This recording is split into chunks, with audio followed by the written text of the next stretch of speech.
नमस्कार मंडळी. अनेकदा आपल्या आयुष्यात काही समस्या अशा असतात की त्या खूप मोठ्या नसतात. त्यांच्यासाठी विशेष औषधोपचारही लागत नाहीत. पण त्या दिवसातील शांतता, कामाची ऊर्जा आणि मनाचा आनंद पूर्णपणे हिरावून घेतात. आणि अशा समस्यांमध्ये अग्रक्रमाने येणारी एक समस्या म्हणजे पाय दुखणे. पाय आपल्या शरीराचं वजन सांभाळतात, आपल्याला एका टप्प्यावरून दुसऱ्या टप्प्यावर घेऊन जातात. आजचा व्हिडिओ फक्त माहिती देण्यासाठी नाही, तर तुमच्या दैनंदिन आयुष्यात प्रत्यक्ष बदल घडवण्यासाठी आहे. म्हणून जे उपाय आपण पाहणार आहोत ते खूप सोपे आहेत, घरच्या घरी करता येण्यासारखे आहेत आणि योग्य पद्धतीने पाळले तर पायदुखीवर आश्चर्यकारक परिणाम देऊ शकतात.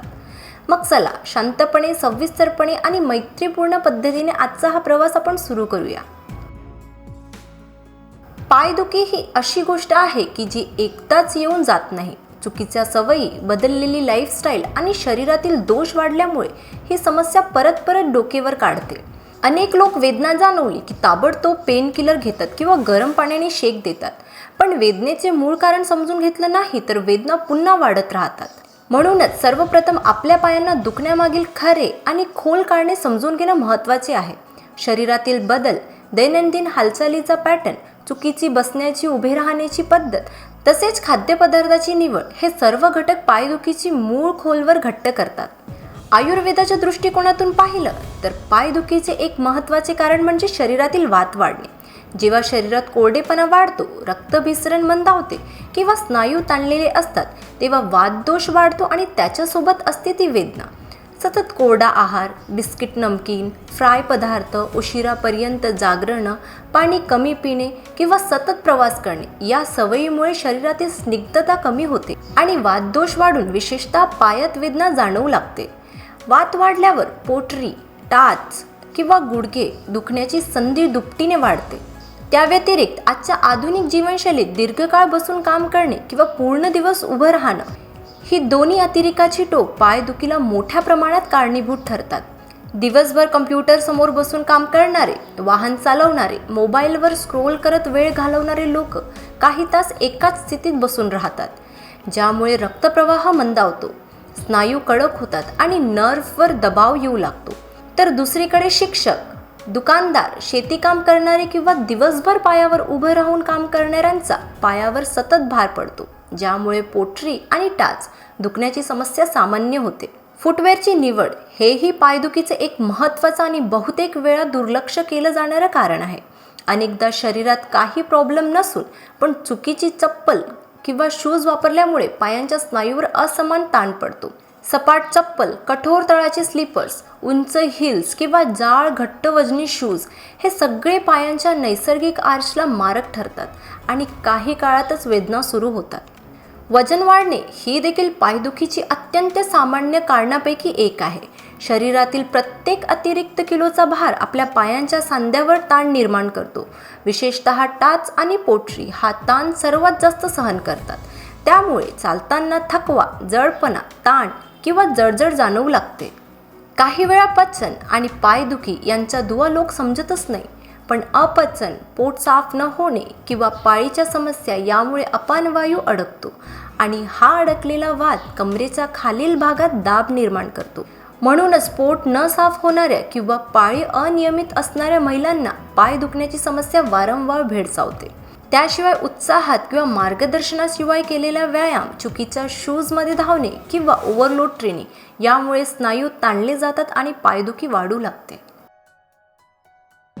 पाय दुखत असतील तर सर्वात पहिले जे करायला हवे ते म्हणजे शरीराला वेळ देणे आणि त्याला आराम देत उपचार करणे.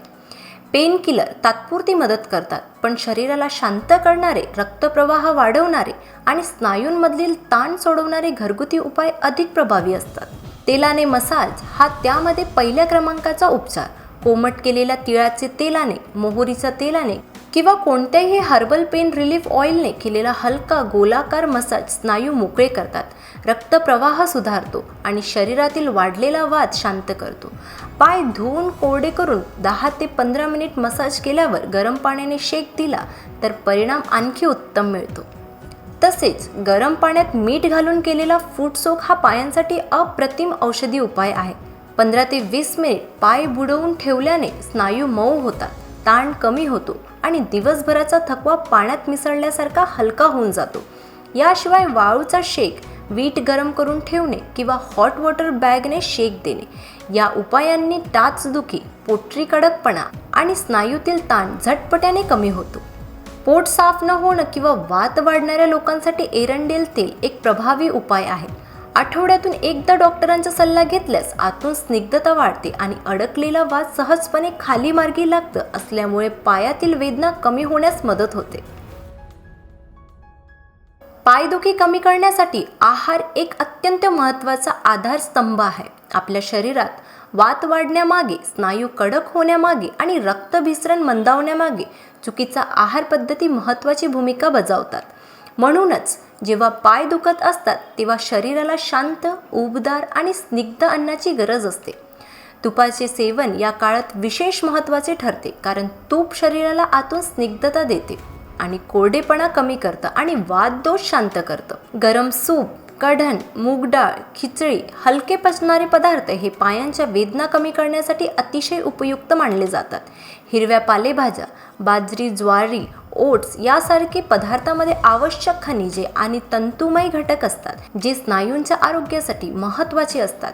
याशिवाय गरम पाणी नियमित पिणे, खोबरेल पाणी किंवा हळदीचं दूध घेणं हे सर्व शरीरातील सूज, जळजळ आणि ताण कमी करण्यास मदत करतं. दुसरीकडे काही खाद्यपदार्थ पायदुखी आणखी वाढवतात आणि त्यांना टाळणे अत्यंत गरजेचे असते. अतिशय कोरडा आहार, फ्राय पदार्थ, बिस्किटे, मैद्याचे पदार्थ आणि थंड पेये हे सर्व वात वाढवतात आणि शरीरातील स्नायूंमध्ये ताण निर्माण करतात.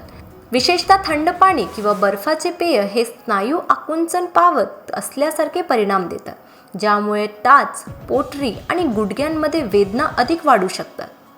रात्री जड जेवण घेतल्यास पचन मंदावते आणि त्याचा परिणाम सकाळी अडकलेल्या वातरूपाने खालील भागात जाणवतो. त्यामुळे जितका शांत आणि उबदार आहार तितकी पायातील वेदना लवकर कमी होते. व्यायाम हा पायदुखी कमी करण्याचा एक अत्यंत नैसर्गिक पण प्रभावी मार्ग आहे. परंतु हा व्यायाम करताना शरीराला ताण न देता शांतपणे आणि योग्य पद्धतीने करणे अधिक महत्त्वाचे आहे. पायांच्या स्नायूंमध्ये लवचिकता वाढवण्यासाठी आणि रक्तप्रवाह सुधारण्यासाठी सध्या स्ट्रेचिंगपासून सुरुवात करणे उत्तम. वज्रासन हा पोटरी, टाच आणि गुडघ्यांसाठी अपूर्व असा आसन आहे. जेवणानंतर काही मिनिटे केले तर पोटरीतील ताण कमी होतो आणि पायातील भारीपणा हळूहळू कमी होऊ लागतो. पायांची स्ट्रेचिंग रूटीन जसे की पोटरीचे ताणणे, टाचांना सौम्यपणे मागे ढकलणे, पायांच्या बोटांचा स्ट्रेच आणि मांडीतील स्नायू स्नेल करणे या सर्व गोष्टी रोज केल्यास स्नायू मोकळे होतात आणि वेदनेची तीव्रता कमी होते. काही वेळा पायांमध्ये रक्त जमा होते. अशा वेळी भिंतीला आधार देऊन पाय वर करून झोपणे ही अत्यंत साधी आणि प्रभावी पद्धत आहे. या पोजमुळे रक्तप्रवाह हळूहळू सुधारतो आणि पोटरीतील जळजळ किंवा कडकपणा आपसूक कमी होतो. हा व्यायाम दिवसातून काही मिनिट केला तरी त्याचा परिणाम आश्चर्यकारक जाणवतो. पायदुखी कमी करण्यासाठी फक्त आहार आणि व्यायाम पुरेसे नाहीत. शरीरावर रोज पडणारा ताण कमी करणे, चुकीच्या सवयी सुधारणे आणि जीवनशैलीत काही महत्त्वाचे बदल करणे ही तेवढीच आवश्यक गोष्ट आहे. दिवसभर बसून काम करणारे लोक तासनतास एका स्थितीत राहतात, ज्यामुळे पायातील रक्तप्रवाह मंदावतो आणि स्नायू कडक होतात. त्यामुळे तासाभराने 1-2 मिनिट चालणे, थोडं स्ट्रेचिंग करणे आणि शरीराला हालचाल देणे हे अत्यंत फायदेशीर आहे. मोबाईल वापरत सतत बसून राहण्याची सवय कमी केली तर पायावरील अप्रत्यक्ष ताणही कमी होतो. तसेच योग्य फुटवेअरचा वापर हा पायांच्या आरोग्याचा पाया आहे. चप्पल किंवा शूज पायाला योग्य सपोर्ट देणारे, मऊ तळाचे आणि हलक्या वजनाचे असावेत. उशिरापर्यंत जागरणं हेही पायदुखीचे एक महत्त्वाचं कारण ठरतं, कारण झोपेची कमतरता शरीरातील वात वाढवते आणि स्नायूंमध्ये जळजळ निर्माण करते. म्हणूनच पुरेशी आणि शांत झोप घेणे अनिवार्य आहे. जड वजन उचलताना पाठीचा आणि पायांचा सपोर्ट योग्य मिळत आहे का हे पाहणेही गरजेचं आहे, कारण अचानक ताण दिल्यास पायातील स्नायू दुखू शकतात. ही सर्व छोटी पण प्रभावी पावले पायदुखीचा प्रवास मोठ्या प्रमाणात कमी करतात आणि शरीर हलकं, आरामदायक आणि ताजेतवान वाटू लागतं. पायदुखी ही केवळ वेदना नसते, ती शरीर देत असलेली एक शांत सूचना असते की काहीतरी बदलण्याची वेळ आली आहे. शरीराला योग्य आहार, पुरेशी झोप, योग्य फुटवेअर, व्यायाम आणि नियमित तेल मालिश मिळाली की पाय पुन्हा हलके, शक्तिशाली आणि ऊर्जावान होत जातात. पायांवर आपण संपूर्ण दिवस उभे असतो, धावतो, चालतो, म्हणून त्याची काळजी घेणे ही स्वतःवरची गुंतवणूक आहे. वेदना तात्पुरतं दाबून टाकणाऱ्या गोळ्यांपेक्षा घरगुती उपाय, योग्य स्ट्रेचिंग आणि वात शांत करणारी दिनचर्या शरीरासाठी जास्त उपयोगी ठरते.